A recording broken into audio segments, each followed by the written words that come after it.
રાજકોટમાં ચાની હોટલમાં પેટ્રોલ બોમ્બ ફેંકનાર 4 શખ્સ સામે ગુનો દાખલ કરવામાં આવ્યો છે। પેટ્રોલ બોમ્બ ફેંકનાર આરોપીઓની ધરપકડ માટે પોલીસ કાર્યવાહી કરી રહી છે।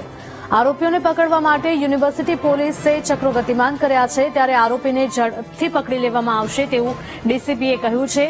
પેટ્રોલ ક્યાંથી લાવ્યા હતા તેને લઈને પણ તપાસ કરવામાં આવશે। પૈસાની લેતી દેતી મામલે માથાકૂટ થઈ હતી।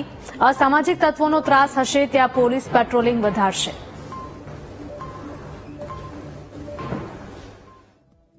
ફરિયાદી જિલ્લાભાઈ ભરવાડની એક હોટલ છે, એના હોટલ ઉપર એક આરોપી આવ્યો અને આરોપી દ્વારા પાન મસાલાના લીધે કોઈ પૈસાને લેતી દેતીના લીધે એક ઝઘડો ચાલુ કરવામાં આવ્યો હતો અને આના પછી સીસીટીવી કેમેરા ચેક કરવાના બહાને આરોપીએ ફરિયાદી સાથે માથાકૂટ કરી અને ત્યાંથી જતો રહેલો।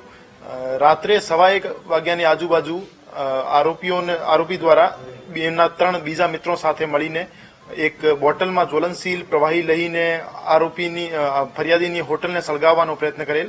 હાલાકી આમાં કોઈને ઈજા અથવા કોઈ પણ પ્રકારનું નુકસાન ન થયેલ।